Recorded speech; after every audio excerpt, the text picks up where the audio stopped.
Welcome back to the Out of the Rough podcast presented by We Know Fantasy. As always, my name is Nate with We Know Fantasy, and joining me as always, my co-host Jake. Jake, how are we doing today? We're doing good. We're doing good. How about yourself? Well, I'm hanging in there. It's been a busy Tuesday for us. Typically, we record on Monday, but you went off and watched my Phillies beat the Mets at least in person. Edwin Diaz blew a save. Little iffy there if Whit Merrifield actually went around. But hey, Phillies won the baseball game, so I could care less about what happened there. And you know, as a diehard Phillies fan, I love to see the Mets lose, especially when Edwin Diaz can blow a save like that. But either here nor there, we're here to talk about some golf, some big golf this week. Second major of the season, the PGA Championship at Valhalla Golf Club down there in what is it, Louisville, Kentucky, I believe, or Yep. somewhere in that, at least in that area of Kentucky. Um, Before we do hop into things, though, Jake, where can people find you on social media? Yep. You can find me at the Jake Freeman on Twitter. I'll post my article this week on there. By the time you listen to this podcast, it should be up there with my DFS plays and outright plays on WeKnowFantasy.com. Also, another way to see my article for the week.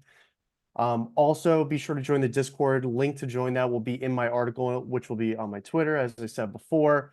But 200 members in there. It's been very active this week, engaging conversation in both DFS and outright perspective. So definitely a great tool to have under your belt, completely free to join. I highly suggest you do that. Yeah, great place to be. Of course, major week. It'd be more active than most weeks, but it is constantly active. It is, if I go to bed, I wake up, there's 40 plus messages. If I put the phone down at work for an hour and I get back on there, there's 20 messages. Like it's constantly going Monday through Sunday, all weeks of golf. And not only the PGA Tour, DP World Tour, there's some live conversation in there as well. Just a great place to be, a free place to be, and again, just a good not marketing community that we have built up there, and just a way to connect with a lot of people with the same mindsets and at least with the same interest in golf, nonetheless. But you can follow myself, Nate, on Twitter at WKF Nate. Be sure to follow We Know Fantasy on all forms of social media at We Know Fantasy. Be sure to visit WeKnowFantasy.com for some more fantasy sports content, fantasy baseball, basketball, football, NASCAR, golf, everything in between. We have you covered.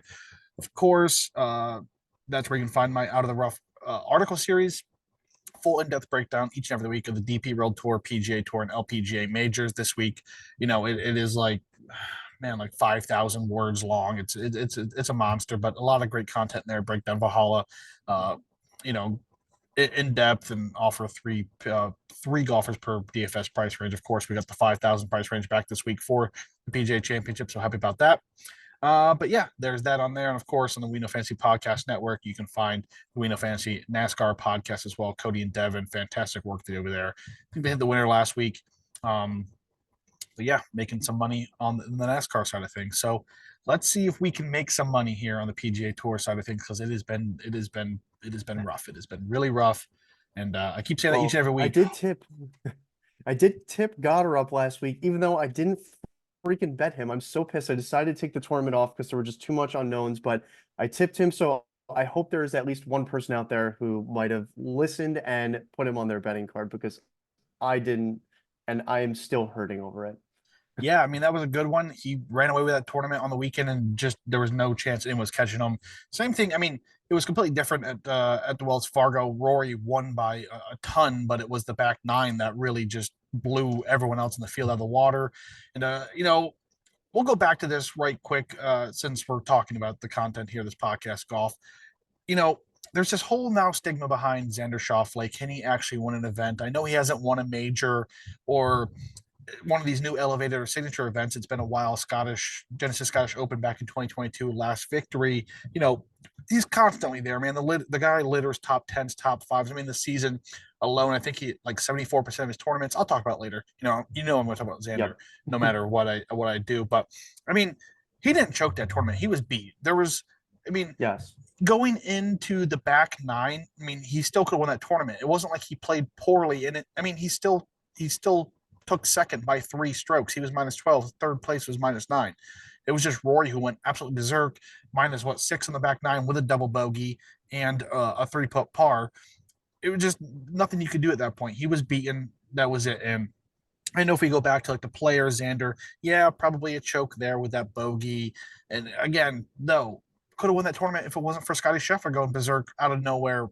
5 strokes back in the day? Like, uh, again, I'm just a big, I guess I'm a big Xander guy, but what's your thought on that? Do you believe that Xander is this choke artist everyone wakes up to be, or is it just kind of one of those situations where he just keeps getting the wrong end of the stick?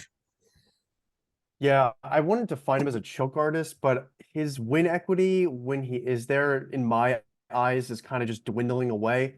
I mean, look, his Thursday and Friday were freaking awesome. Like we thought, I mean, I personally thought that this was going to be a Xander runaway, well overdue. He was finally just going to like blow the field out. And, he has 8 top 10 finishes on the season. Like he's playing great golf, but he did no favors to himself over the weekend. He went 70-71 on Saturday and Sunday, which is I'm pretty sure it's a par 71. So, one under and Yeah, even. par. So he didn't do himself any favors. If he had just, managed to find a 2 under each of those days or something like that, he would have won this tournament. But this was kind of deja vu all over again, right? Wyndham Clark kind of blew the field out by a couple strokes last year. Rory ended up doing that again this year. You have to tip your cap in this tournament to Rory, but the narrative around Xander is getting tougher and tougher. And, his number warranted for an outright winner is getting lower and lower because he is playing great golf, but he's not getting the wins to justify the number in my eyes. Yeah, I guess there is that. I mean, what he's doing this season. I mean, if you just take it with a grain of salt, without just looking at paper, I guess I'm trying to say here. I mean, you're looking at a guy that's a top three golfer in the world, top four golfer in the world right now with Yeah, the for sure. results and everything that he does. It just hasn't crossed that finish line in quite some time. And again, the mental aspect of the game is very tough. We see it with everyone, no matter who you are. Like Brooks Koepka, Mr. Major himself, had a 2 year and a half, 2 year absence just because of injuries and the mental side of things. It happens to the best of them. So, yeah, I guess we'll see what happens with Xander moving forward. But again, I mean, you got to tip your hat to Rory because what he did in that back nine, he just absolutely blew everyone out Incredible. of the water. And Yeah. I guess I guess we'll talk about this too. Uh, not too long ago, Keith Fleming hopped on our podcast here. Keith has been a friend of the podcast. I've been on his shows and stuff. He's a fantastic, guy, just all around. Went Yeah. on his local ESPN show and presented this question. When everything is going correct for Rory and he is at the top of his game, I mean, it's going to be very hard to find someone that is better than a primed 100% going for him Rory McIlroy, right? I mean, of course, we have Tiger Woods, who I don't think the question is, Right. prime Yeah. Tiger was, winning Masters at the age of 21 by what, 12 strokes. So I don't think we can talk about Yeah. that. But outside of Tiger, let's throw Tiger out of the window just because Tiger is a different thing. Is there, I guess, a better golfer in history of golf than a prime everything going for him, Rory McIlroy? Probably not. I mean, I think it's a little too early to say Scotty, even though I think he's trending to be better than Rory if everything's clicking. But besides that, like, probably not. Like, super long off the tee, super elite on approach, very competent short game. Teetering elite on with both the putter and around the green. Like, the driving accuracy is what can kind of screw Rory on his like tip top form. But like, besides that, probably not. It's probably Tiger. Like, if you ask me this question in 10 years, the answer is probably going to be Tiger, Scotty, Rory. Yeah. But as of right now, I would go Tiger, Rory, Scotty. It's so hard to take like historic guys over these guys Yeah. just because the game is so different. The modification of or the change of the clubs and the distance and all that. It's so hard to take. Probably if we place like an Arnold Palmer or a Jack Nicklaus in today's day and age with the advancement technology. I mean, probably right, but Yep. what Rory is able to do when he is 100% on, and he is the master of the chase. I mean, that's what Rory has Yep. made his living on doing is being, 5, 4, 3 strokes back on a Sunday and just lapping the field and winning by 4 strokes. I mean, that's what he does. And again, he just flat out beats people, right? When he is on, he Yep. just absolutely demolishes the field, and that's it. And I'm right there with you. Again, probably too early for Scotty because what Scotty's prime, we're not even there yet. It's scary to Yeah. think, but Yep. yeah, it'll probably be Tiger, Scotty, Rory if things keep turning the way they go. But just a fun Yeah, little which is great question. for the game of golf now because, all three of them are playing this week. And, it's a privilege to be able to see them all teed up at the same time and go head to head, even though Tiger isn't as, competitive, to see these guys,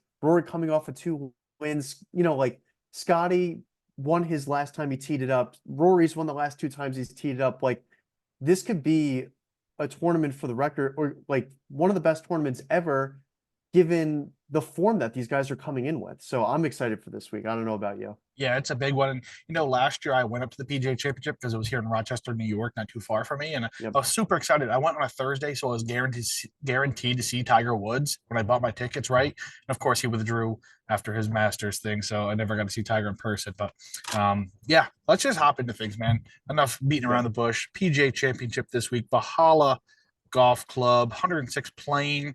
Valhalla is actually named after the Odin's domain to preside over slain warriors in Norse mythology. A fun fact there for everyone.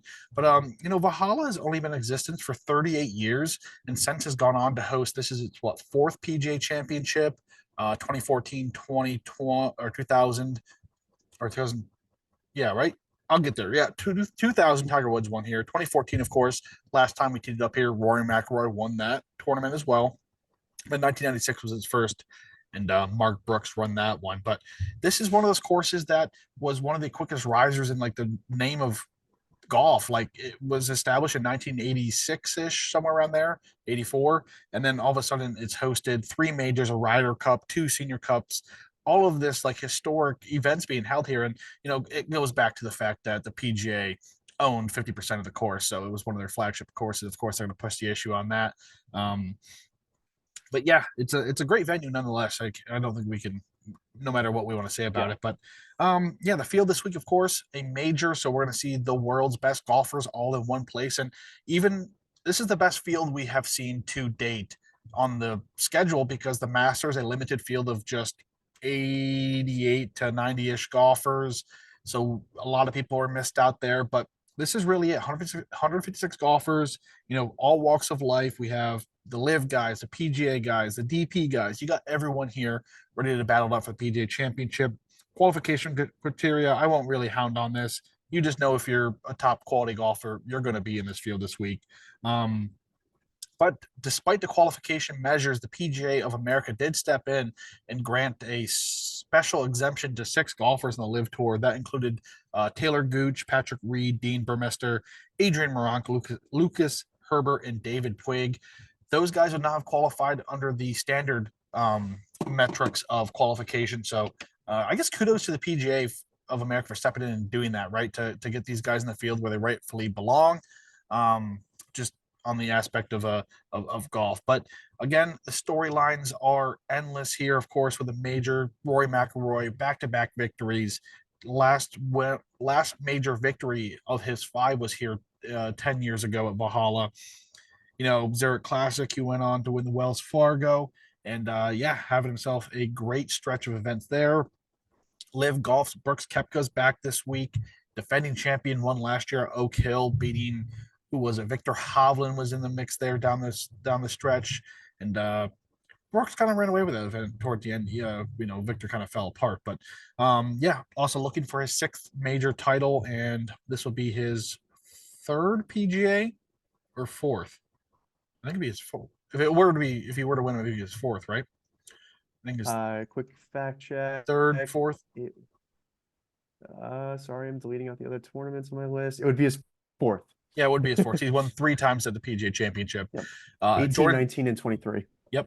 Jordan Spieth, if he is to win this week, would complete the career Grand Slam. It's kind of weird, right? He has you would think the PGA Championship of the 4 majors is the easiest one to win, in my opinion. Of course, the Masters, the U.S. Open, the hardest test in golf, and the Open, just all the history and everything about that. So it's kind of weird that he doesn't have a PGA Championship, but again, would be kind of cool to see a guy join that Grand Slam list. Scotty Scheffler, of course, new father. He's back this week with a lot of things against him, I guess we would say. But last time he teed it up, elevated event, RPC Heritage, victory. The Masters, victory. The Arnold Palmer, victory. The Players, victory. The only time he hasn't won in his last 5 tournaments was a T2 at the Valero Texas Open. He's on one, right? He's on one, so he's going to be competing this week. And then former PGA Championship winners in this field include Justin Thomas, who is a 2-time winner. He won in 2022, so not that long ago. Colin Morikawa, of course, Koepka, Jimmy Walker, Jason Day, and Rory McIlroy himself. Valhalla Country Club, Louisville, Kentucky has, like I said, seen one of the most rapid rises ever in hosting major championships. Jack Nicklaus design in 1986. After 10 years, it went on to host its first major. Blah, blah, blah. Skip through that. Here we are, par 71 at 7,609 yards, making it one of the longest par 71s on the PGA Tour circuit. Like most Eastern major championship venues, the course offers a stern all-around test from tee to green. Despite the overwhelming distance posted on the scorecard, Valhalla offers many scoring opportunities compared to our more recent PGA Championship courses we've seen, which is rare. This is one of the easier major hosts on the entire circuit. It features 3 scoreable par 5s and 2 sub 400-yard par 4s. Again, simply don't see that when it comes to most major hosts. Compared to most recent hosts like Oak Hill, Southern Hills, and Quiet Island, Valhalla offers a much easier route to victory. Off the tee, those with plus distance will get a leg up. We saw that with Tiger Woods and Rory McIlroy winning in the last 2 outings. But although it's not necessarily a bomber's paradise if I'm going with this. Those who can carry 300 plus yard drives and opt for mid irons with the 200-yard plus par threes will essentially start at second base, right? It's not impossible for a plotter or a fairway finder to compete here, but those who have plus distance definitely had the leg up. Compared to last year's Oak Hill, where distance was essentially 100% the key, accuracy off the tee does have a bit of a reward this week here at Valhalla. Firm and fast fairways help bridge the distance gap, and true to Nicklaus design tendencies, there are wider pockets on the fairway for a more dialed back approach than a year ago. With the distance, though, golfers will be forced to attack these bent grass greens from approach shots from 200 plus yards on the regular. But since the last time we did see this course in 2014, there have been a bunch of changes. The most notable of them is that for the first time, this event will be held in May. Traditionally, the PGA Championship was the last major of the season. Since it's been converted from the last to the second. So typically you'd see this event in August where it was played in 2014, and now we are here in May for this playing. Along with that, the course was bent grass throughout, but has been changed to the fairways and tee boxes have converted to a Xeon Zoysia grass in 2021. No, I did not say that correctly, but whatever. This change was intended to maintain the same playability of the course and allow for firm and fast conditions in earlier months of the year. So that change was pretty much made because this venue was going to host the PGA Championship in years to come. There was also new tee boxes added on holes 1, 12, 13, 14, and 18 as well to add 151 yards to the course, of course, ever-growing distance of the game. So, and then in terms of weather this week, it actually looks halfway decent, in my opinion. I know there's a slight chance for some precipitation, say Friday and Saturday. There were some chances for some rain, what is today and Wednesday with some thunderstorms, which, could limit some practice rounds of the thunderstorms scheduled for Wednesday and soften the course a little bit for the first round, but nothing really to note there. But I guess, Jake, anything else about the field event course, anything you want to mention before we move forward? Yeah, I guess just one thing I saw on Twitter, a few guys who are on the grounds. I mean, obviously, this is like third-hand reporting by me here, but a lot of guys think that this is going to be one of the easier PGA championships that we've seen in recent history, like you mentioned. I mean, I think in recent history, it's been a single-digit under par winner, and I think a lot of people are predicting this to be more of like a mid-teens under par winner. You can see it. I don't know. I think that's a little bit of an exaggeration. Like, I'm not expecting to see like 17 under winner, like 14, 15 maybe in that range, but I wouldn't go solely based on like, oh, grinded out golfer for the PGA Championship, because the score is going to be a little bit lower than we're used to in previous years. Yeah, the PGA Championship, not played to the complete standards of the U.S. Open, but it's inches its way towards a U.S. Open standard, right? With the distance and the tall rough and all of that, challenging courses. And like last year, I was at Oak Hill, and simply just walking that course, like, I have a physically demanding job. I'm a farmer. Like, I'm in pretty decent shape, but walking around that course alone for a day, dude, just absolutely killed me. Just that was a crazy, crazy course. And I couldn't imagine trying to get a golf ball around that place because it's absolutely insane. So from everything that is being suggested, it will be an easier track to victory. I mentioned that might break down just simply because there are scoreable opportunities. There are places where you're expected to get a birdie on these, reachable par fives, eagle chances there. You have the opportunity for these reachable par fours. So there is chances for golfers to, take a step back. It's not like there's going to be 18 holes of grind fest. Of course, there's going to be, probably 10, 11, 12 holes going to be grind fest, but there are chances for them to take a step back, have an easier hole, and reset before they get into a tougher challenge down the course. Exactly. All right, let's move on here to our DFS suggestions this week. 6 monetary categories on the DraftKings scoring with $10,000 plus, 9,000, 8, 7, 6s, and 5,900 and below, which every time I can talk about those guys, that really excites me when we have that price range. I know recent podcast we were talking about how we missed it, and it is back this week, which I absolutely do love. But I'll just kick it off here, Jake. Right, $10,000 plus price range. I'm going back to Xander. I know, right? I know he can't win a tournament. We talked about it already. But man, for his price range at 10.9, I know you're a little pricey, but around him, you're going to have Scotty Scheffler at 13.2, which slight discount, honestly. And then you have Rory McIlroy at 12. You have Ludwig Aberg up there. You have guys that are going to warrant a lot more ownership than the 10.9 on Xander Schauffele. Maybe take out the fact that Xander can't win a tournament. If you even believe that in DFS, what he's doing right now can't be ignored. I mean, stat wise, he dominated my model by a good distance. He is, he's currently first on tour in approach shots from 200 plus. He's second in tee to green and bogey avoidance, fourth in scrambling and par five, seventh in approach, eighth off the tee. I mean, stats wise, this guy is dominating. And like you mentioned, and he's played in 11 72 hole events. We throw out the rain short AT&T Pebble Beach Pro Am when we talk about this, right? He has placed top 25 in each of those 11 tournaments. He's also placed top 10 in 8 of them and top 5 in 5 of them. So 72% of the tournaments he's played this year, he's placed top 10, and 45% of them he's placed top 5. So at a slight discount, 10.9, how you want to believe it, you're going to see an ownership discount because of Rory McIlroy, Scotty Scheffler, Brooks Koepka, all these guys that are going to warrant someone to click them before Xander Schauffele, especially with Xander Schauffele's quote-unquote inability to win. The discount is there, but man, this guy is, I want to say guaranteed, but the stats and all the data line up for him to have at least a top 10, if not a top 5 this week. And if you're getting that at a discounted ownership, there's still real win equity in Xander Schauffele. It's not like he can't win this event. So hounding that, I'm going all over Xander Schauffele this week in this price range because of everything I just said.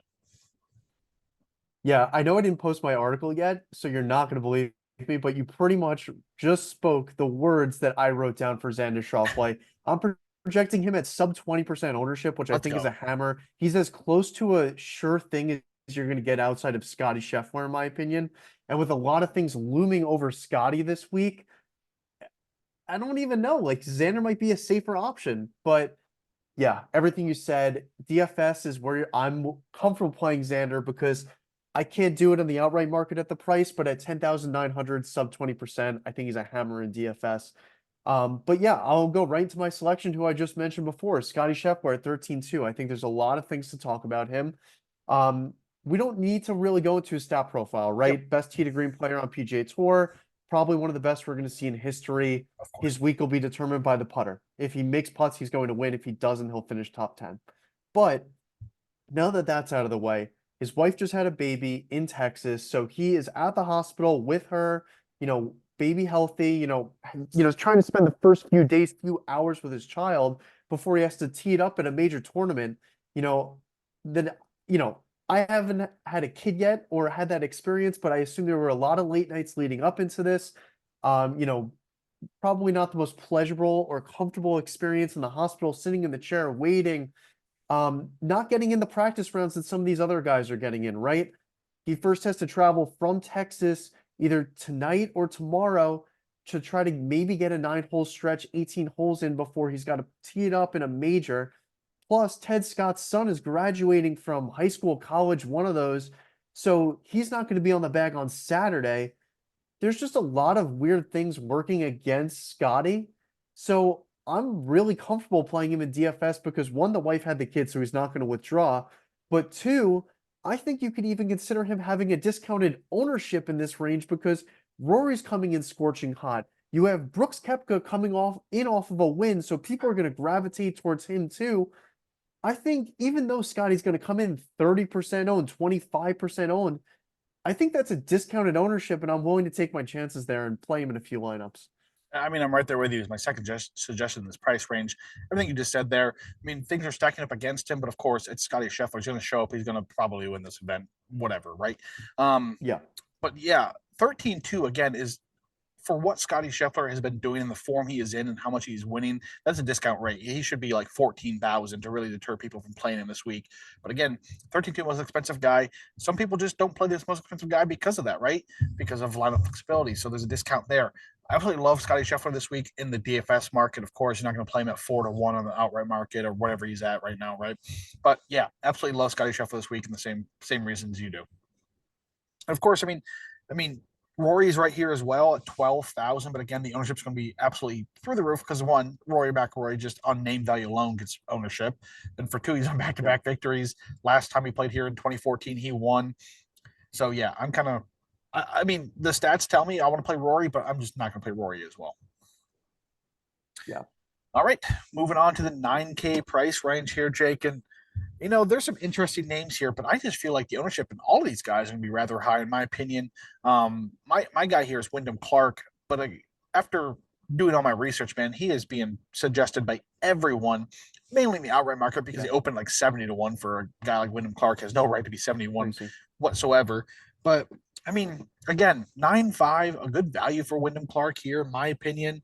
Miscut the Masters and maybe a T47th last week at the Wells Fargo can kind of help that ownership number be deterred a little bit. But man, victory at the AT&T Pebble Beach, where he broke the course record there as well. Back-to-back run finishes his Scheffler at the Arnold Palmer and the Players. Recently, T3rd at the RPC Heritage. Defending U.S. Open champion. This is where I mentioned the comparison between the PGA and the U.S. Open nowadays, where they're becoming pretty similar events where they're just super hard challenges where we see single-digit under par victories. Um, on the routine here, of course, we mentioned this week will not be like that, most likely. But again, Wyndham Clark, he plays these U.S. Opens, he plays these tough golf courses rather well, and that's because he has a very strong, rounded game. He's fantastic. He's really elite with distance. I don't think people know that too well. Of course, very good on the approach. Everything else about his game, he's a competent putter as well. Tee to green. I mean, he's 10th on tour in strokes gained putting bent grass, which bent grass is a very challenging grass, one of the most challenging grasses to putt on the PGA Tour. So he's top 10 there. I mean, the guy just has everything you want this week. Again, I guess except outside the personality, but man, 9.5, I'm hammering that. And again, I don't know where you think his ownership is going to end up. I think it's going to be rather high just because the value is there. But Yeah. again, there are some other names in this price range that could maybe take some of that away from him. Right around him, you have Max Homa right there, Justin Thomas, a few other names that can take a few bits of information away from him. Yeah, he is going to be rather high owned. Uh, and I'm going to steer clear personally just because three of his last four starts really not too much to speak of. He had a T31, a miscut at the Masters, T3 at the RBC Heritage, and then a T47. So, but that being said, like he's, I would say handedly, like pretty confidently a top three player on the PGA Tour this season. Like I don't even think that's debatable. No. Probably Scotty, Xander, then Wyndham, and you could probably switch around Xander and Wyndham if you really wanted to. So he profiles well, right? It's hard to knock a guy who's long off the tee, great on approach, and has a good short game, especially in a major championship. He proved that he could win one last year. But again, I'm going to pose this question to you later, and we talked about this before the podcast. Toe to toe on Sunday, could he beat Scotty? He's proven me that he can't two times already this season. So outright perspective, I'm a little hesitant. DFS perspective, I totally understand where you're coming from there. Yeah, there are a bunch of other names, man. I like this price range. I think I know where we're gonna go with yours. So who's your play in this price range? Yeah, so there's two guys I want to talk about. One I love, one I hate. So the first I'll go with what I love. It's going to be Will Zalatoris at 9,100. I don't think that's going to be a shock to anyone that I'm playing Zalatoris. I think it is going to be a shock knowing his recent form and how awful he's been. Why the hell would I want to play him? I think he's going to be by far the lowest owned in this section. And I think that where I want Will Zalatoris is on challenging golf courses that you don't need to make a lot of putts, right? He's elite off the tee, elite with the irons. He's awful with the flat sticking around the green.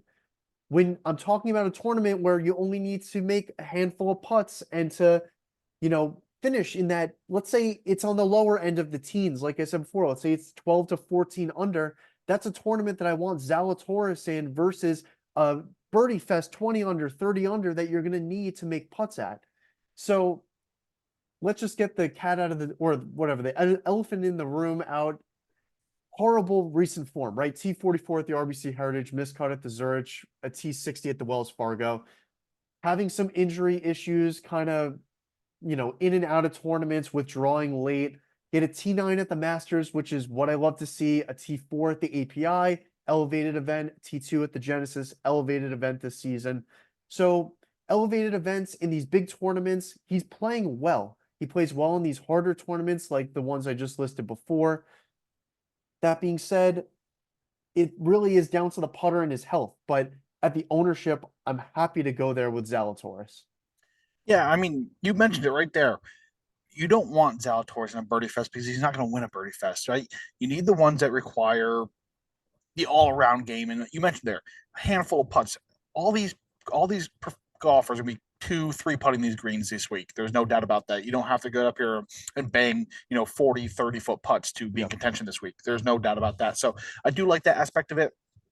Again, recent form is a struggle, but man, he shows up when you need to show up, right? There's another guy later on that we'll talk about possibly that same thing when it comes to these elevated events, these big field events. They just seem to always be there. And you mentioned it, the names I talked about, the Wyndham Clarks, the Max Homas, the Justin Thomas, those type of guys are going to have higher ownerships. Wells Zalatoris at a discount value at 9-1 as well, pairing him with someone in the 10K, great play in my opinion.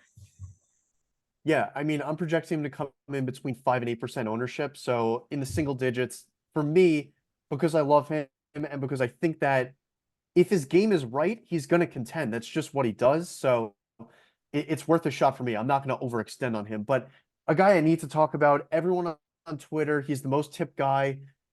He's going to come in at 20% ownership, if not higher, is Bryson DeChambeau. I absolutely hate the play. I'm not a Bryson DeChambeau fan, so this might come with, a little like, okay, he hates him, so I don't really care what he thinks. But let me just lay out some stats. I was writing these down during your intro. He has 29 major appearances, and in those 29 major appearances, he has 5 top 10 finishes. He has 1 win back in 2020 at the US Open where he won by 5, which is great, good for him. But in his last 2 events following a good Masters performance, he had a T26 and a T27 in a shitty live field event. At 9,600 toe-to-toe on a Sunday with Scotty Scheffler, there's no freaking chance I'm picking this guy to win. Sure, let's go through his player profile here. He's extremely long off the tee. Great. Not accurate off the tee. Above average on approach, but not spectacular. And his short game is, again, not spectacular. So I don't understand why people are picking him. I understand why people are picking him to win, because if it is bomb and gouge, he has a huge leg up on the field. But also, he hasn't really shown up in a major in my eyes. Great, he won a tournament back in 2020 by 5 strokes. In recent years, he has 5 top 10 finishes in his career in majors in 30 appearances. It doesn't do anything for me. I can't get behind it. I don't understand why everyone is rallying behind it. It's purely the distance, right? It has to be Yeah. who he is with his personality as well, the bold in your face, I'm bigger, stronger than everyone else in this field. I can smash the ball a million miles. And that has to be the reason why, because I'm right there with you, man. I'm not touching the guy. And he is on everyone in their mother's cards on Twitter. And, a strong first day at the Masters, good. And then what he do? Absolutely nothing the rest of the week.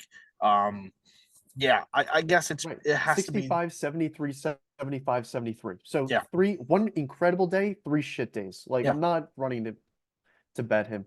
No, it purely has to be the distance. And the fact, I mean, if he was on the PGA Tour regularly, we wouldn't be betting him like this. It's because we only see him once in a while, just kind of the what is this? What is this thing that we could have? This guy who could smash the ball a million miles that we just don't get to see each and every week to know the rest of his game. And I guess that's where it comes from.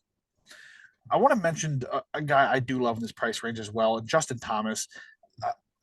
It's a tough play because Justin Thomas has not been Justin Thomas is late, but let's not forget he won the PGA Championship 2 years ago. It's not like he is Yeah. again, 4 years removed from his last major, like Bryson DeChambeau, right? Justin Thomas is not that far removed from a PGA Championship.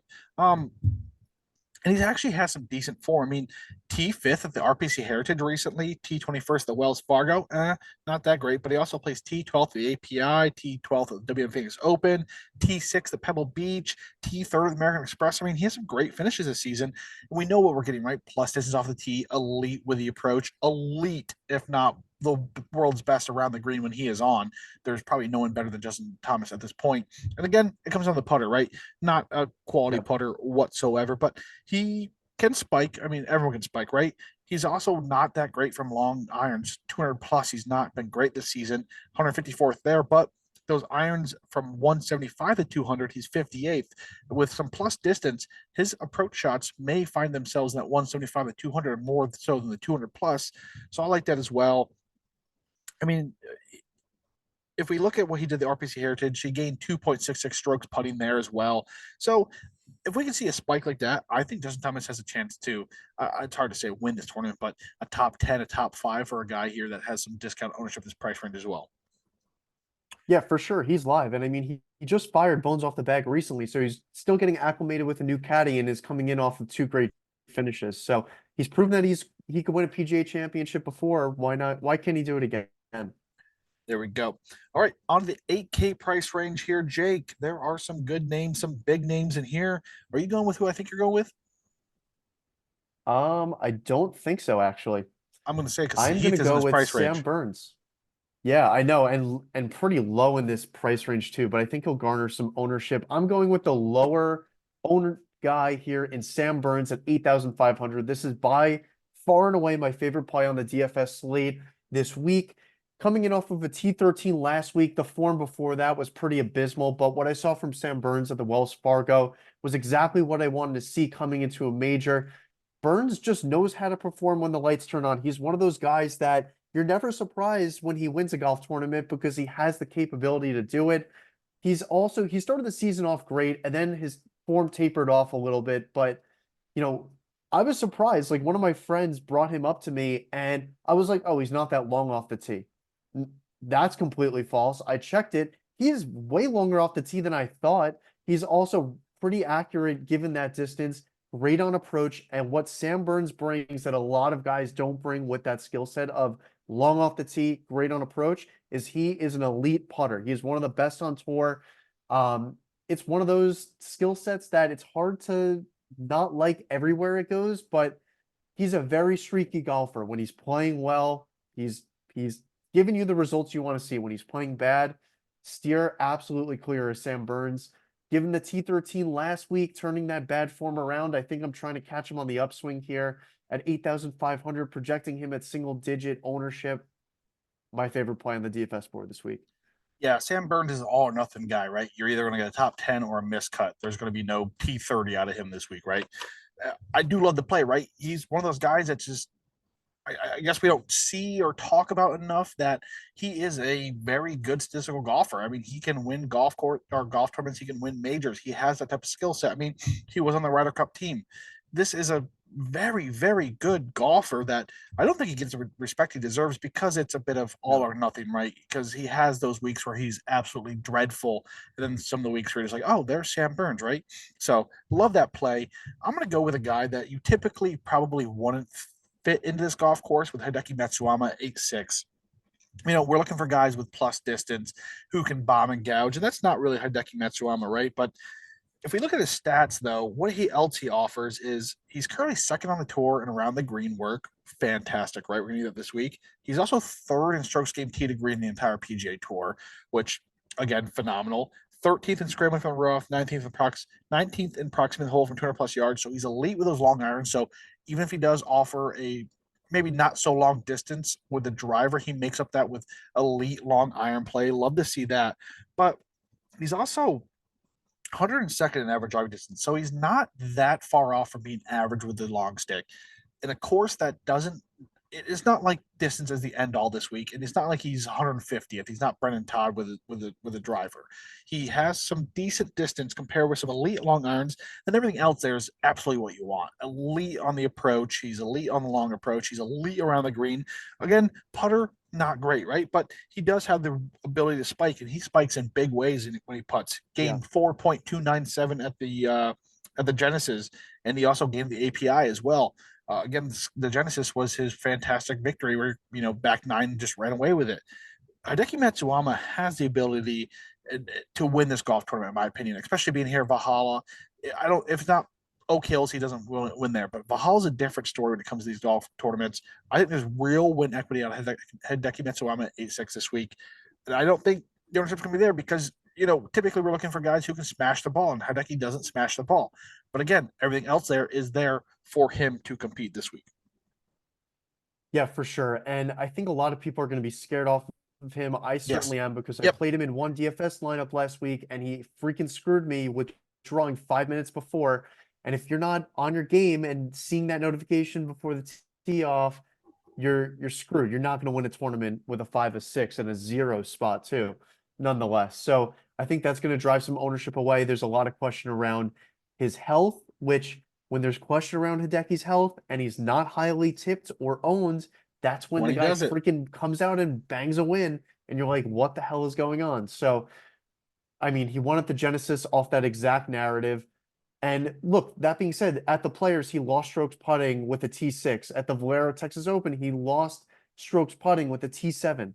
That putter gets to even or positive, he's probably winning one, if not both of those tournaments. So Hideki, super elite on approach. I love the play. You just have to be super diligent if you're playing him in DFS to check 5 minutes before the tournament starts to see if he's in or out.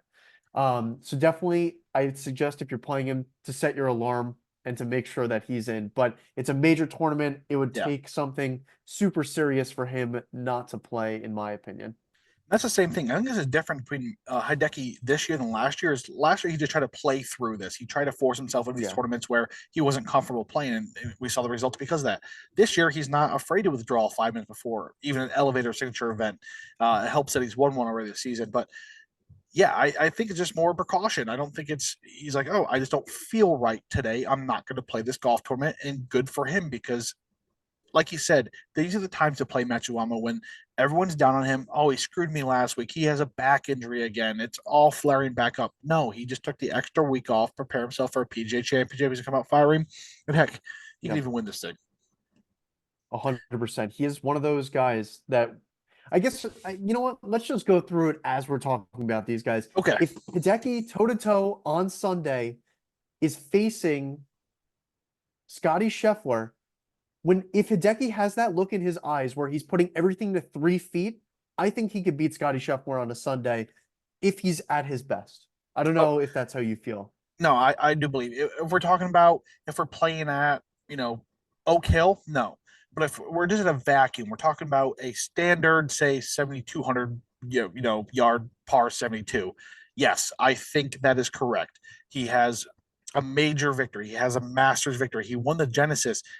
Not an easy course, not a long course by any means, but when he has that ability, everything is firing. He doesn't need to putt. The putter is his weak point, but when he is absolutely doing what Hideki does, he doesn't need to putt because he's 2 foot away from the hole. He just taps it and moves on. I believe he can be one of those names that can beat Scotty Scheffler. Again, we haven't seen a fully healthy Hideki in some time, right? This year, we're getting close to it. We're getting close to there. So it's a bit, yeah. I guess we want to go with it, right? You presented this question: who are the guys on the PGA Tour or in this golf tournament in the world of golf who could go toe to toe with Scotty Scheffler on a Sunday and win a golf tournament? The list is very short, right? You have,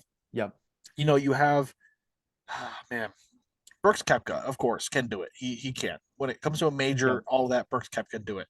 I still believe John Rahm can do it, right? John Rahm, even though we haven't seen anything of John Rahm since his move to LIV, John Rahm is still probably the second best golfer in the world, in my opinion. He is absolutely amazing at what he does. Then the list gets a little hairy, right? Rory McIlroy, I'll give you that. On a prime Rory, possibly. And then the massive drop off. I honestly believe Hideki may be one of those few names, right? I think he could be one of them. Beyond that, I don't know if it's just a homer in me. I think Xander could possibly do it. Xander has the game. I don't know about the mental side of things, but I think Xander in a vacuum. We're talking about a vacuum here. I think Xander has the game to do it.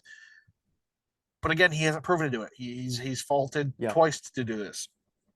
But yeah, I think the list is very short. I think I'll lock in those four names. Exclude Xander, right? I'll lock in Brooks, Rom, Rory, Hideki. Yeah. I Rory's a maybe for me. Hideki's also a maybe. It's one of those, but like in his best, those irons, if he's putting it to 2 feet every time and Scotty has even 5 feet, I'm taking Hideki to win. I guess another name, food for consideration, is Morikawa.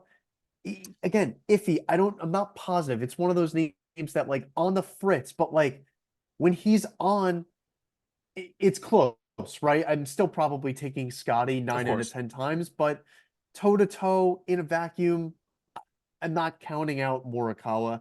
Aberg has been a popular name. I've asked this question to a ton of people. I personally don't think Aberg is Not there yet. yet, like Not not yet. even close. Mm-mm. But a lot of people seem to think otherwise, especially now with the knee injury.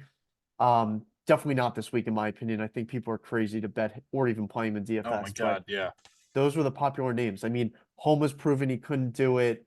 A lot of these other live guys proven they couldn't do it. DeChambeau, another freaking popular name.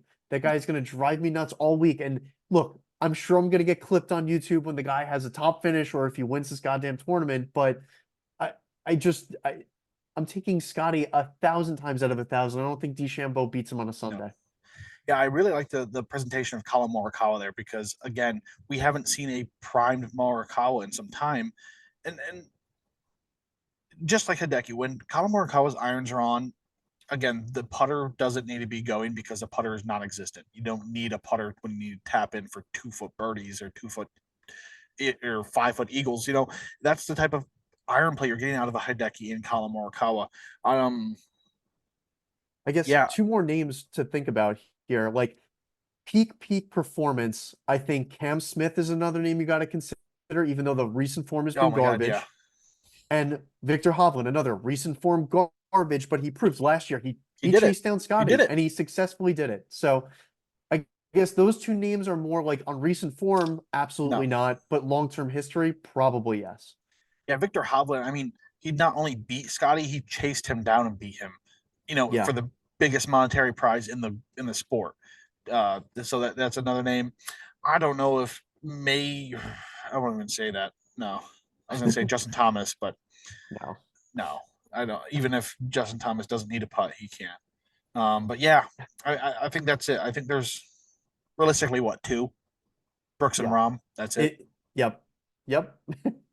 We'll talk about that later. That was a long way to get to that, right? Yep. And now back to your regular scheduled program, the 7K range. The 7K range. Yeah.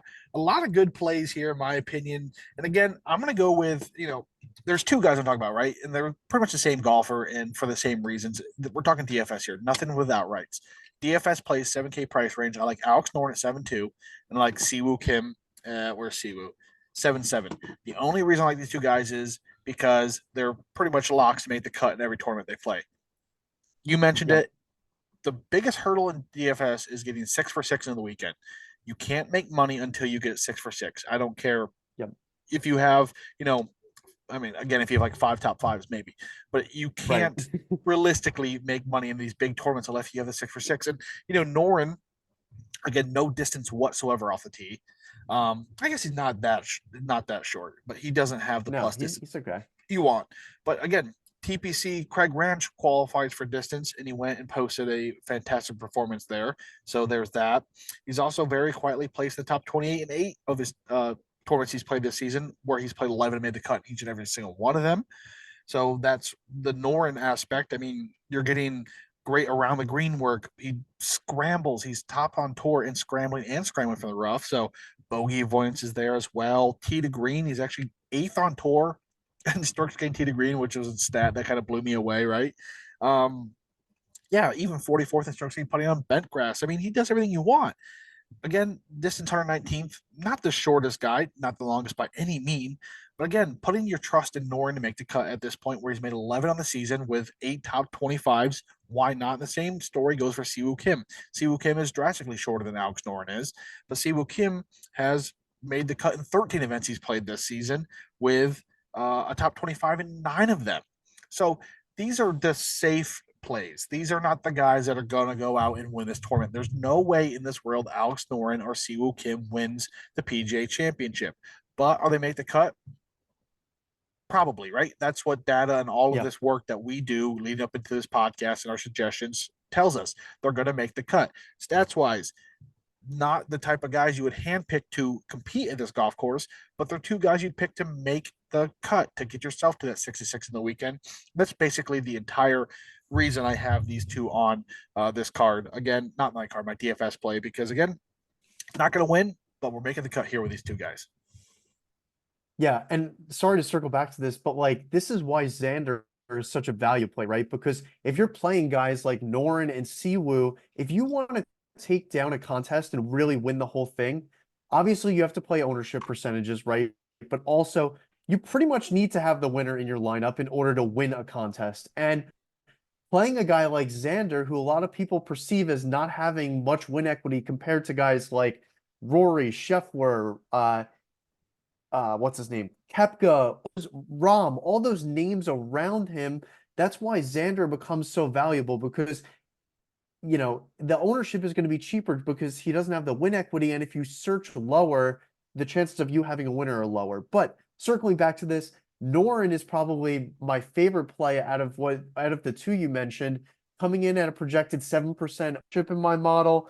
In his last 7 appearances, he's had T25s in all 7 of them. So playing some awesome golf. I mean, that is a great supporting cast member to any DFS lineup and could definitely help you win a contest with the ownership number paired with his recent results. But moving into my selection here, welcome back to form, Sung JM, 7,900. Finally, a T4 at the Wells Fargo after a win on what tour was that? The KPGA, the Korean Tour. Yep.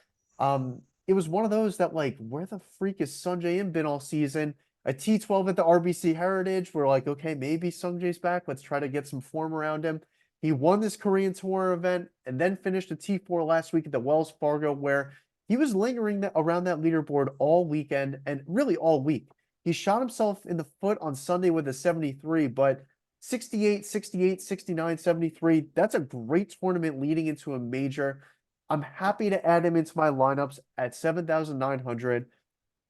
He's perfectly average off the tee, which is distance-wise, and he's accurate. So that being said, this is something I wanted to mention for, these shorter hitters.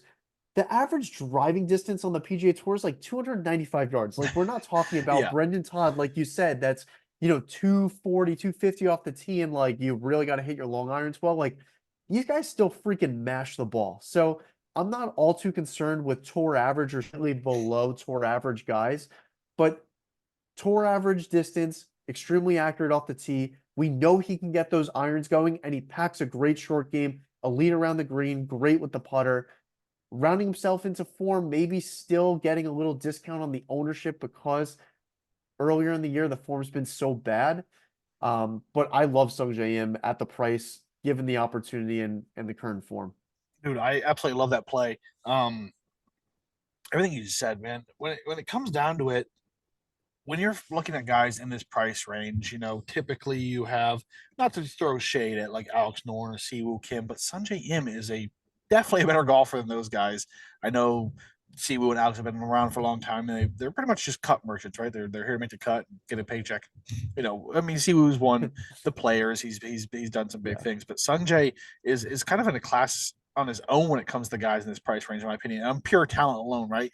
With the elite ball striking skills that he presents and all of that. So again, he's the type of guy I like to see do well, and he's the type of guy that can do well. We've seen on the PGA Tour for a long time doing some great things. But again, down here at 7-9, you're finding a guy like Sungjae Im, who, again, ownership maybe just name value alone down here in the 7K. If you're a casual golf fan, you're going to recognize Sungjae over some of these other guys. But yeah, fantastic play. And yeah, I guess one thing we haven't done yet, Jake, is suggested a live guy, which I have many in my write up just because ownership alone, the live guys will be there, but I just like the PGA guys more. Yeah, I mean, we'll talk about it when we get to the outright card. Okay. Let's move on to the 6K price range here. Jake, I think I guess you could go first in this one. The 6K price range, who's your play here? Sure. Yeah, I'm going to the top of the board here. I'm going with Chris Kirk at Yeah. 6,900, projecting him sub 5% ownership. I think that's pretty disrespectful. A T16 Masters, um, played some really good golf, and we know he's another guy that can go unconscious with the irons. Like, again, we talked about Hideki putting it to 2 feet, 3 feet every single time. If you get Chris Kirk on a week like that, he's going to do the same thing to a lesser degree. Like, I don't think he's necessarily going to win a major. Like, I think that's a crazy thing to say. Like, Hideki more than capable of winning. Chris Kirk, if the irons are going, he's going to put it to 2, 3 feet every time and contend. Not the longest off the tee, but again, not the shortest. He's slightly below tour average, but as I just previously mentioned, it's like 290 yards off the tee on average. I'm not worried about that at all. Accurate off the tee, scorching hot with the irons, great around the green game. The putter can tend to lack a little bit, but in a tournament where you're not going to need to make a crazy amount of birdie putts, I'm more than comfortable playing him at 6,900. Yeah, on these greens and these conditions, I mean, I guess it just comes down the closer to the hole, the better, right? I mean, it's Yeah, easy to say that, but it really is. These proximity numbers we keep talking about. And Chris Kirk, I mean, he won an elevated event this season, although it was a long time yep, ago at this point. But he's done it. He's a fantastic iron player, and again, just kind of a guy that is in a tier of his own when it comes to someone in this price range, right? In the 6K price range. I absolutely love that play. I'm gonna take a different route here. I'm gonna go Keith Mitchell at 6,600. Why am I doing this? Simply because he's fifth on tour in strokes gained tee to green. The guy gets there, gives himself chances. Again, the putter is absolutely atrocious. I mean, I guess it's not that bad if I look at it. 77th in strokes gained yeah, putting bent grass, not bad whatsoever. But I mean, he's six off the tee. He's ninth in par fives, 10th in approach on the season. I mean, stats wise, you're getting a great resume for someone in this price range, especially off that 6,900 number down here at 6,600. He's also having a very good season, in my opinion. He's made 11 of 13 cuts, seven top 25s, two top 10s. His last outing, T20th of the CJ Cup, Byron Nelson, and T40th of the Valero Texas Open. Again, Keith Mitchell's not going to win this event, but we're looking for guys who can make the cut. That's the name of the game in these price ranges. And man, he's fifth on the entire PGA Tour in strokes gained tee to green, which is kind of the governing factor of, I mean, it's simply uh, how better you are than everyone else in getting off the tee onto the green. That's all that means, right? So again, we know that yep, his results don't suggest he's winning tournaments, so his putting, that's what brings him down, right? But again, yeah. fifth on tour, getting from the tee onto the green, which is a massive, massive stat considering this golf course and this championship. Yeah, for sure. And I have him projected out as the second highest owned in this range. So personally, he's an avoid for me just on that premise. But if you're defying in other positions, I think Keith Mitchell is definitely a good option here because he can, right, he's going to make the cut. There's different ways to look at it, right? You know, if you diversify elsewhere, like let's say you start your lineup with Patrick Cantlay, who's going to be single digits in the 10K range, you're more than welcome to play Keith Mitchell and still have a lineup that could win. But that being said, you know, if you're playing the chalk towards the top, you can't really play the chalk down below with Keith Mitchell. His major resume has not been anything to brag about either. It's been kind of lackluster. So a little scary for me. He did have a T20 at the 2023 US Open, so that was his most recent major. But um, aside from that, there's nothing to write home about. But he's having a great season, so I totally see where everyone is coming from, unlike Bryson DeChambeau. All right, on to the final price range of 5,900 below. I'll kick this one off here. I am absolutely in love with Maverick McNeely this week. 5,900, hammering this play. I mean, the guy's on my outright card at 400 to 1. I mean, at 400 to 1, why not, right? But why am I so excited about Maverick McNeely? It's kind of that rare combination we talk about it of plus distance off the tee and being an elite putter. You don't see that quite often, and that's what Maverick McNeely presents this week. But man, he's made the cut in 10 of 11 events this season. In those 11 events, he has three top 25s, two top 10s, pretty good. And those top 10s came at the Players and the WA Phoenix Open. I know the Phoenix Open it wasn't an elevated event, but a field like that. And then again, a top 10 of the Players, which is the sixth major for a reason, right? Again, rare combination of plus distance off the tee with elite putting. He is currently third on tour in strokes gained putting bent grass, so he knows his way around these surfaces. He's 11th in scrambling. He is 26 off the tee, 33rd around the green as well, so it's not like he's lacking there. He's 37th in strokes gained tee to green, 53rd in average driving distance, so the plus distance I talk about, 63rd approximately the hole from 200 plus yards. And, everything checks out. I mean, the approach numbers itself at 115 isn't ideal, but again, we're in the $5,000 price range. We're not looking for, winners, even though I did place a few dollars on Maverick Neely to do so. But when it comes down to it, he has what I want this week. He has checked all those boxes. And again, some decent form and some big performances in some big tournaments this season. Yeah, no, I can't fault you for that. I mean, the form in the size of the tournaments is what you got to hang your hat on. And like you said, he has a skill set to play well here, right? Long off the tee and a great putter. That's the name of the game. He's also solid on approach in his last few starts. He's been gaining with those irons. So totally the signs are pointing to him, making the cut, to say the least. That being said, to win the golf tournament, who knows? But there's a reason why he's in the 5K price range, right? He has 6 major appearances or 7, and his best finish is a T75 back in 2022. Like, he's missed the cut in every other appearance at a major. That being said, it seems like he's starting to show up at these bigger events. So a time that you could definitely roll out Mav McNeely in your lineups. And he's still super young as well. Yeah, exactly. He is 28 years old. So 28. I mean, the prime for golfers are like is still 32, 33. So right, it's still on the horizon. Like, you got to build somewhere, right? You're not just gonna, unless you're like Scotty Scheffler, fall into it one day and then not give it 27 back. years old and be the best there is. Exactly.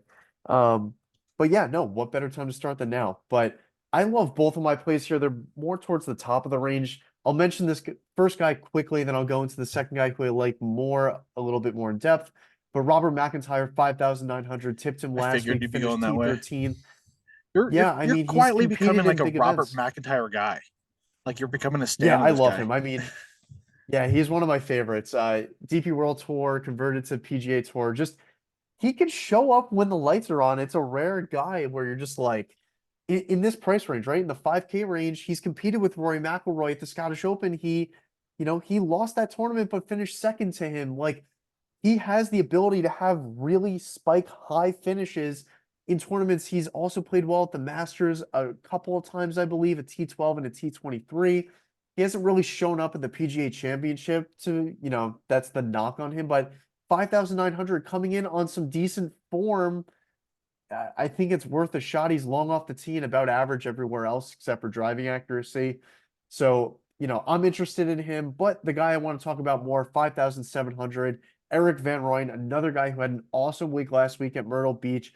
Another guy with that rare combination of long off the tee and a positive putter. So Eric Van Rooyen, I just mentioned those two things. He's also elite on approach. Where he loses it is around the green and driving accuracy. So has to take that with a grain of salt. But, he's won not too long ago. I was on him at the Worldwide Technologies in November when he won 80-1 there. He just came off of the T4 at the Myrtle Beach with the skill set that could be successful. So I like his chances this week. 5,700. I think he's a good DFS play. Not really considering him to win much, but to make the cut and possibly have a spike performance and help you win a contest, why not? In first round leader, probably, because that's what he does, Yes. right? Yeah, I mean, he was the first guy off mine. I mean, I opted for the live guys down here just for ownership things outside of I had Robert McIntyre as well, and I had Maverick Neely, so he was the next guy that missed my list. I remember where that was. So yeah, love that play as well. Yeah, let's move on to our betting cards then. DFS plays behind us. We have our betting cards, and we have 3 categories here to go off of. We have our overall favorite. We have which is simply if you can place one bet this week, who would it be and why? We have our personal favorite, maybe we're on the community's out on, maybe a good value player, maybe a personal favorite golfer, and of course our long shot, the longest odds we're on. Jake, you got one bet to make this week. One bet for the rest of our lives. Who's it going to be? It's got to be Brooks Koepka for me at 16-1. He just shows up at majors coming in off of a win. I know the Masters was a pretty lackadaisical performance for him. A lot of people were on him and tipped him. T45 finish there, really not what you're looking for. But, I mean, he just knows how to compete when the lights are on, coming in off of a win. the form is finally rounded out. I think he takes it back to back here. Yeah, I mean, you can't fault anyone for playing Brooks Koepka, right? I mean, 16-1 is a fantastic number as well, honestly, for who he is. But yeah, I mean, I'm kind of struggling to pick someone here because, of course, I have Xander on my card at 16-1. Who cares? Bite me. It's my card. I don't know, man. I just absolutely love Matsuyama this week, 55-1. Great value, and I think he has real win equity this week. So I'm gonna go with that. I'm gonna go different. Usually, I take the guy with the lowest odds in my card. That's it. I'm going Matt Swam as my one bet this week, hammering home. Just a guy that many people don't pick to win a course like this. I think he can do well this week. Yeah, and when I was constructing my card, that's why I posed this question to so many people, yourself included, during this podcast is toe-to-toe on a Sunday, who's beating Scotty? I before I placed my bet, I said, can this person beat Scotty on a Sunday? The answer was no, I did not place the bet.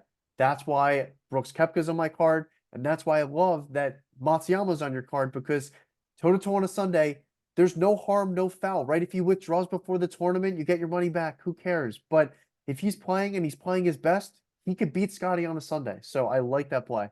There we go. All right, personal favorite price range here, or not price range, but category here, Jake. Where are you going with that one? Yeah, I mean, another guy who is in my short list of people that could beat Scotty Scheffler on a Sunday, I'm going with John Rahm at 20-1. I think the number was pretty disrespectful on him. He had a really crappy Masters, but he's been playing some good golf on Live. I think his worst finish on Live is a T10.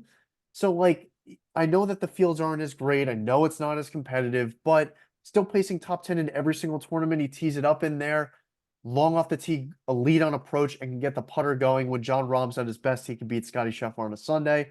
And that's why I'm going in on him at 20-1. I thought that was a fair number. Very fair number, honestly, for someone of that's a crazy number. But yeah, I'm going to go with Matt Fitzpatrick here at 70-1.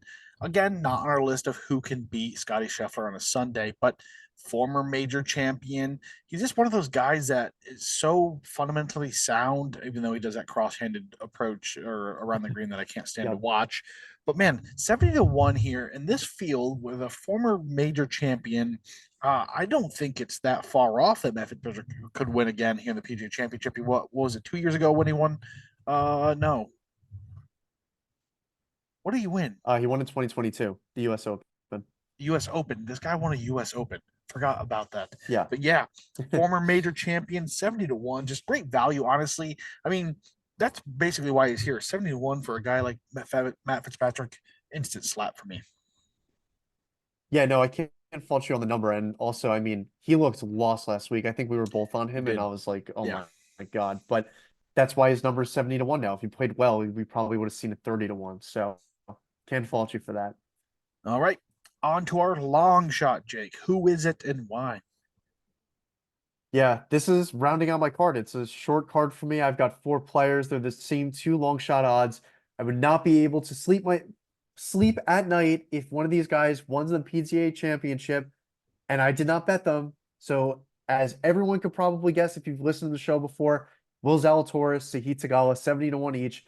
I've put $25 on worse people and worse things. So why not try it here? I mean, look, Zalatoris, we already hammered home.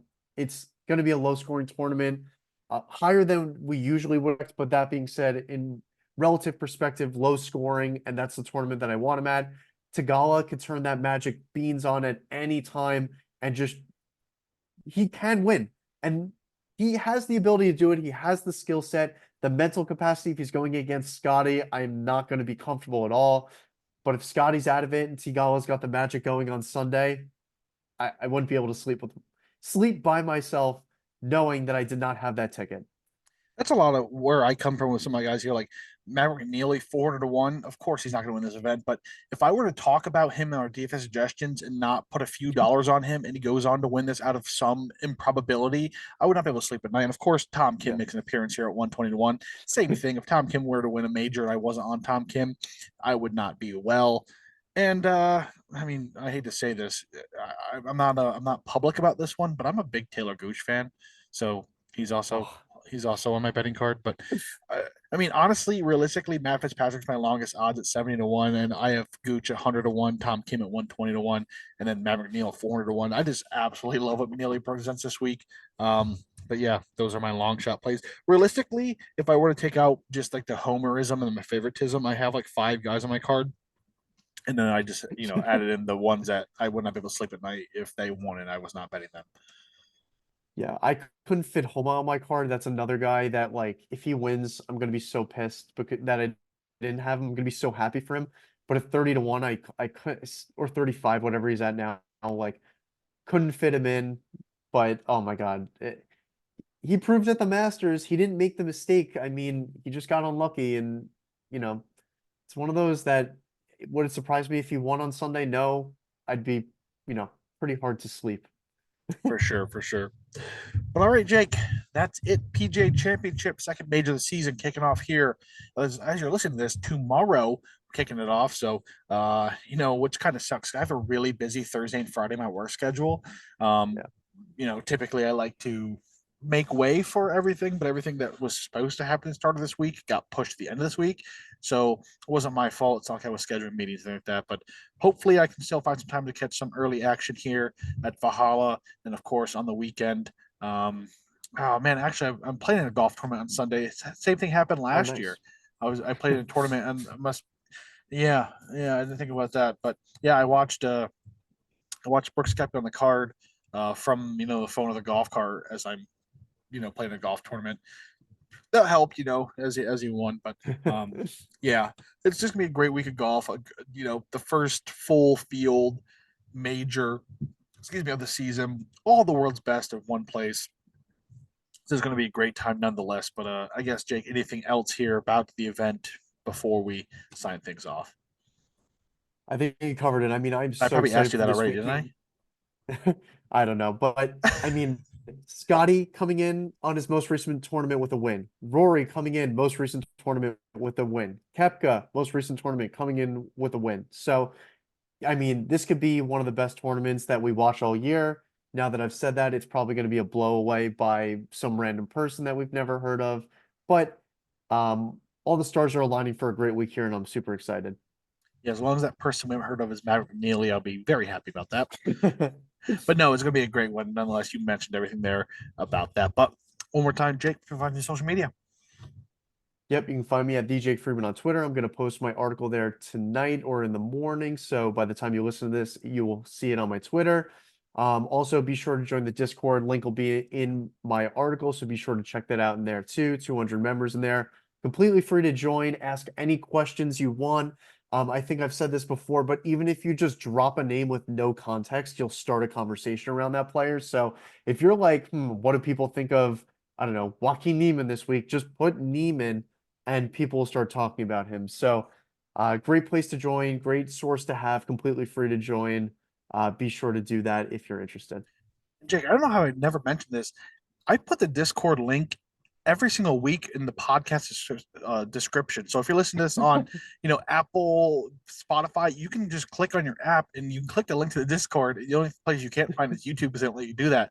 But yeah, I mean, if you're listening to this anywhere, you can just find. I don't know how I haven't made connection in months and months of doing this, that this has been a real thing. And we've been like, yeah, find it on the website, find it on Twitter. You can find it on the app you're listening to this podcast right now. So just click there and join us there. But yeah, you can follow I'll have myself, to add Nate. that to my intro and outro. There you go. You can follow myself, Nate, on Twitter at WKF Nate. Be sure to follow We Know Fantasy on all forms of social media at We Know Fantasy. Until next time, guys, we'll see ya.